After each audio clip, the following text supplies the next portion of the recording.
Tap into the minds of the innovators and the Mavericks who challenge the status quo with new ideas, systems, and solutions.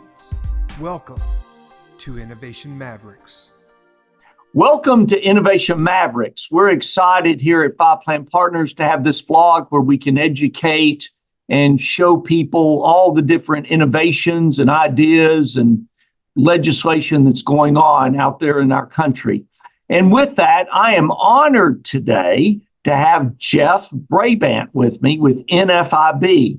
Jeff is Vice President of Federal Government Relations with NFIB and does an incredible job being the voice for small business in DC and around the country. Jeff, welcome. It's great to have you with me today. Thanks for having me on, Greg. Oh, very much so. I've got a lot of questions here and asked you to join us because of the fact we have a lot of business owners as clients. In fact, Innovation Mavericks came about because business owners who would take their business model and be innovative with it and open up new opportunities, they share their ideas. There are times, though, that legislation out there can squelch innovation, can stop business owners. I know we have a lot of things going on out there that small business owners need to know about. Talk briefly for just a minute before we get into the details. Talk briefly just about NFIB, because I'm a member, served on boards, believe in NFIB. Just share about the National Federation of Independent Businesses.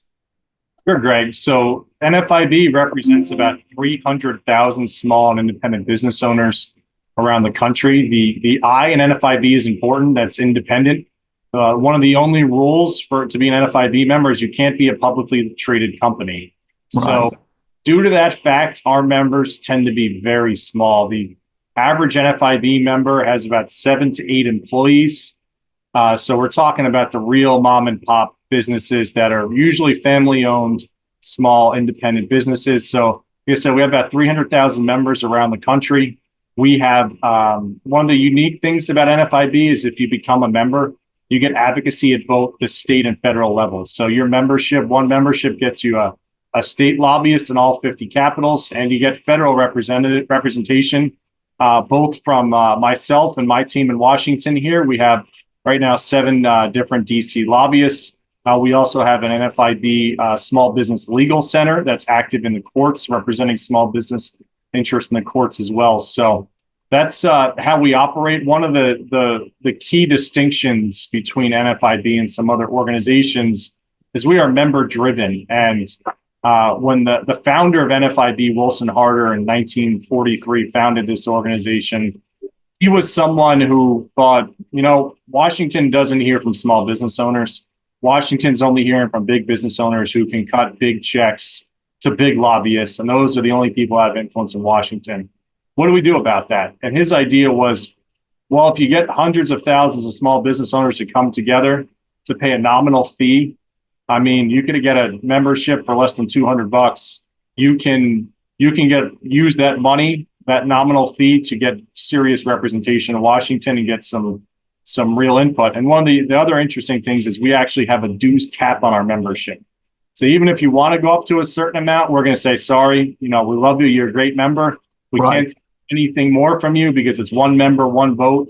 And we have a democratic process to decide how we're going to vote on, how we're going to decide what issues we're going to take a stance on. So, Greg, as you know, you vote your ballot. We send ballots out several times a year to members. They get to decide what our positions are. We'll ask them, how do you feel about this issue? How do you feel about this issue? And if we get a 70% or greater buy-in from our members, we are then mandated to go lobby on that, however they decide. And so it's really our members who decide our positions. And it's really a unique organization, a unique niche we have in Washington. It definitely is a unique organization. In fact, when I started Five Plan Partners, I started looking around to the organizations that I could participate in. And NFIB was the one that you knew the money you gave to NFIB was going to be put in motion to support small businesses and be the voice of small businesses. And I've witnessed that as a member now, probably 19, 20 years with NFIB as a member. And as I said earlier, served on boards. Also, I need to say this, is that it's all small businesses. You described what a small business means to NFIB, but like from my standpoint, we're a democratized family office. We financial planning, wealth management, but it's also the manufacturers out there, the retail owners. I mean, it's across the board that you represent, and you're a voice on Capitol Hill for those small business owners. So I thank you for that. It's a lot of work, Jeff, and I've been able to be in meetings to see you and others go into action. I also need to say this to the people watching, is that it's also not just about the legislation that you get passed. It's also about the legislation that you prevent, which can be damaging to small business owners.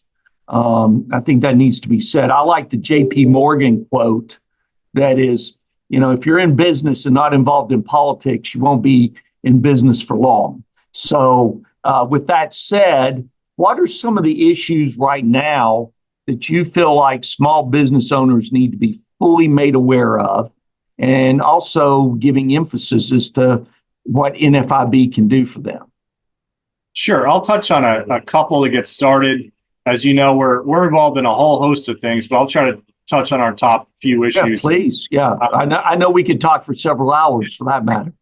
The first one is at the end of 2025, a whole host of provisions within the Tax Cuts and Jobs Act expire. Over $4 trillion in tax cuts go away if Congress fails to act, including the 20% small business deduction, which was put in place in the Tax Cuts and Jobs Act to give a 20% deduction for pass-through businesses. So right. You kind of rewind back to 2017, President Trump and the Republican Congress were looking at cutting taxes. And the first thing they wanted to do was take the C Corp down from 35 to 21%, which our membership, most people thought great idea, makes C Corps more competitive with international C Corps who are often paying a significantly lower rate. 14% cut. One of the issues is, and Greg, you know this, and many listeners probably know this, is that most small businesses are not organized as C Corps. Most small businesses are organized as pass-through entities, I mean their taxes pass through to their individual income taxes. So that means you're an S corporation, you're a sole proprietorship, you're a partnership. Odds are over 80% of small employers are a pass-through, and over 90% when you include sole proprietors are pass-throughs. So they pay individual rates. The only thing TCJA was going to do for those paying individual rates was lower the top individual rate from 39.6% to 37%. Now that's great. That's 2.6% rate cut. Never going to say no to a rate cut. Right. So when you look at that in comparison to the C Corp rate, which is lowered by 14 points, there was some real concerns that, especially in the small business sector, that their effective tax rate is going to be significantly lower than ours if they get a 14% cut and we get a 2.6% cut. So Congress said, okay, what do we do about this, right? What NFIB advocated for, which we eventually got, was this 20% deduction on business income for these pass-through businesses. So let's say you're at 39.6, you get this 20% deduction. It lowers your effective rate to get a little closer to 21 to make you a little more competitive. Unfortunately, this deduction expires at the end of 2025, and individual rates, all those individual rate cuts, 5 out of 7 of those marginal rates go up as well at the end of 2025. So that top rate goes back to 39.6. The deduction goes away. So we're looking at a real double whammy of a tax hike. Yeah. Well, and largely the small business sector and a whole host of other larger businesses too that our S corporations have benefited from this. So that's the number one thing we're trying to educate our membership about. We're trying to educate members of Congress about, because the one interesting thing we like to note is that over 60% of members of Congress today were not in Congress when the Tax Cuts and Jobs Act passed in 2017. It's great insight. Yeah, that's great insight. So that's our number one issue we're trying to inform people on and educate staff. Some staffers were in high school when this thing passed. So It's really easy trying to teach people who weren't aware of something that happened, just 7 years ago. No, thank you for putting it that way. And the other point I want to make is it's at the end of 2025 is when this goes away, right? But Yes. But you got to be working on it long in advance. Yeah, we probably had in the last 2 years over 300 meetings in Capitol Hill just on this issue. And it's educational. I mean, it's driving up. There's bills called the Main Street Tax Certainty Act in both chambers, the House and Senate, that make this provision permanent. And to be honest, we're under no illusion these are going to pass this year. Congress operates on deadlines. Yeah. And Congress is telling us, well, your thing doesn't expire for a year and a half. We'll get to it next year. There's other stuff getting in line. But the things you have to do as a lobbyist is make sure you show how much support there is for this provision. So we've been out there making sure we get a lot of co-sponsors on this bill so that next year when it shows up, the leadership in the House or Senate can say, oh, this bill's got 185 co-sponsors in the House. It's got 33 in the Senate. That's a lot of support it has built in. This should be part of a bigger package because it's already so popular. So you really got to get it out there early to make it an easier sell when you get closer to a deadline. There's another big issue that's flying under the radar a little, and we wanted to make folks aware of, and that's beneficial ownership information reporting. That's a mouthful. You might be saying, well, what is that? And I'll explain quickly. So by the end of this calendar year, if you're a business with 20 or fewer employees and less than 5 million in revenue, you're going to have to report the beneficial owners of your business to the Financial Crimes Enforcement Network. And what's a beneficial owner? That's anyone with a 25% or greater equity stake in the company. Pretty easy to understand. Or anyone with substantial control of the company, defined very vaguely. That's a little more difficult to understand. But FinCEN, the entity who's going to be collecting this, the Financial Crimes Enforcement Network, is saying an example of the use of substantial control is going to be a general counsel with zero equity in the company. So if you're one of these smaller businesses who has to report, you're going to have to put anyone who has substantial control of your company. You own a restaurant, your restaurant manager is going to have to report. So this is, and the information you have to report is basic information, like driver's license number, your name, your address, basic vitals, but also a copy of your driver's license, a photocopy. Right. FinCEN estimates there's going to be 32 million LLCs that have to report, because this is for every LLC too. So I don't know if you have a lot of folks in real estate you work with, Greg, but very much so. Yes. Often folks in the real estate world, just because you have an LLC that you're incorporated under, you probably open an LLC for every real estate transaction you've ever done. Right. You're going to have to register every single time you open an LLC with FinCEN. And if any of that information ever changes, so your driver's license or your business address or any of the information provided ever changes, you have 90 days to update FinCEN with that information for the life of your company. And the penalties for noncompliance are up to $10,000 in fines, including over $500 a day, and up to 2 years in prison. So this was something NFIB fought for years and years and years. In 2020, under the guise of COVID, when people weren't paying as much attention to this, this was snuck into a Defense Authorization Act because we were successful in preventing a floor vote and became law. The idea that Congress had is this is going to stop money laundering. Because if you've seen a movie, who launders money? It's the fake dry cleaner, right? It's right. That who's making a shell company, and this is to get shell companies and money launderers, and big businesses don't launder money, so they create an artificial 20 employee threshold, right? So right. So that's who has to register. We don't necessarily think it's even going to be a little effective to stop money laundering, because by definition, the people they're going after are fairly sophisticated actors. If you're good enough to probably get some kind of attorney to make a shell company or 10 to launder money through foreign banks, you're not by definition a simple actor. You're a fairly sophisticated actor.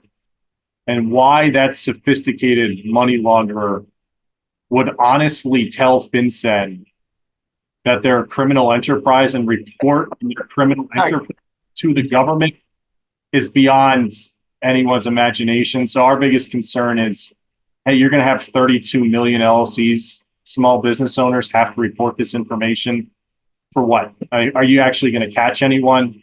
We all sympathize with national security interests, and those are really important, right? And most folks on here want to have a secure country without any illicit actions. But is the juice worth the squeeze with this one? I mean, who are you going to catch for all the paperwork and issues you're creating for a whole host of small business owners? So that's really concerning. We're supporting a repeal bill for this in Congress.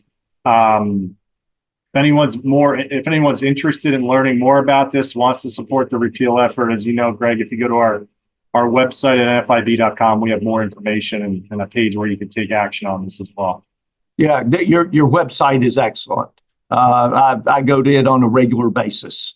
And, I also appreciate the way you explained that. And you said it's going to take time. It's going to, it slows everything down. I go back to my opening statement about innovation can be stopped by legislation. And if you've got to take time to do all this and make sure your employees, like you were mentioning about the restaurant manager involved, that's just more personnel issues and things that you're going to have to deal with. And then, of course, let's talk about the tax increase that you just mentioned earlier, is that the taxes go back up. Well, that's less money going back into the business for innovation and growth and creating jobs. From that standpoint. One of the interesting things on tax we try to point out is the C Corp rate's 21% permanent, which is great. We're very happy about that. But C Corps tend to be the bigger guys, not always, but often the bigger guys. Right. And it's a permanent rate, and you are selectively increasing taxes on the pass-through sector, which tends to be very small. You're just choosing to increase taxes on the little guys while the big guys have their rates set.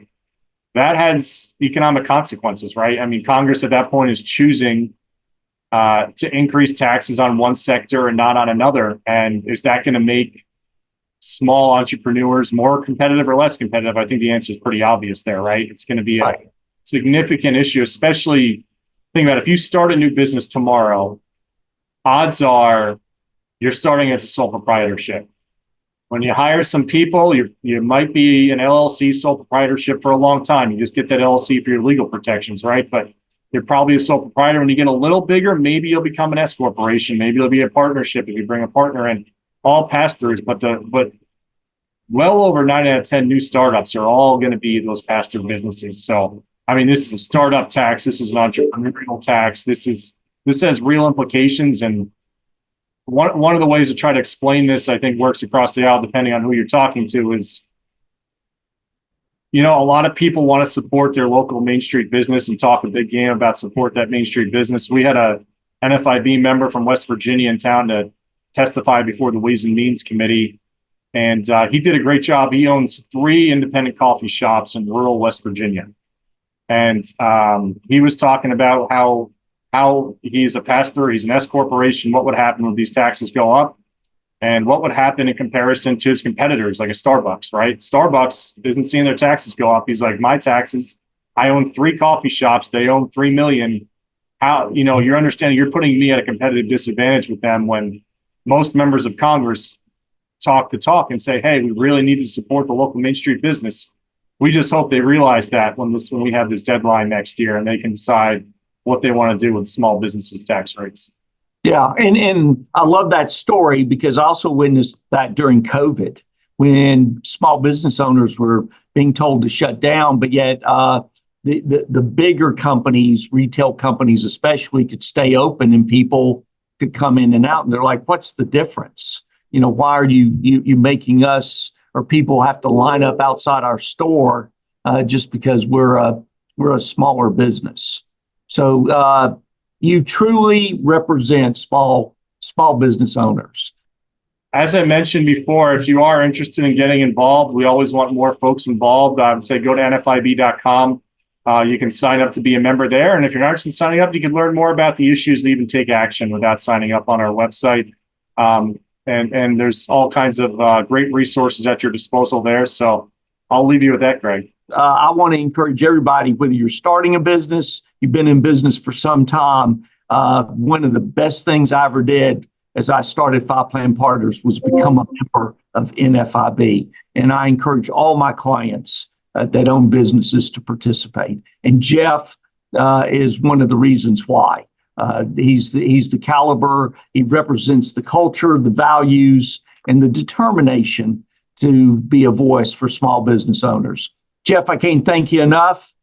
Please don't stop. Keep going strong. And if you ever have a down day, give me a call, or anything we can do for you, you let me know. So thank you for being on Capitol Hill. Thank you. Thanks for having me on, Greg. This was great.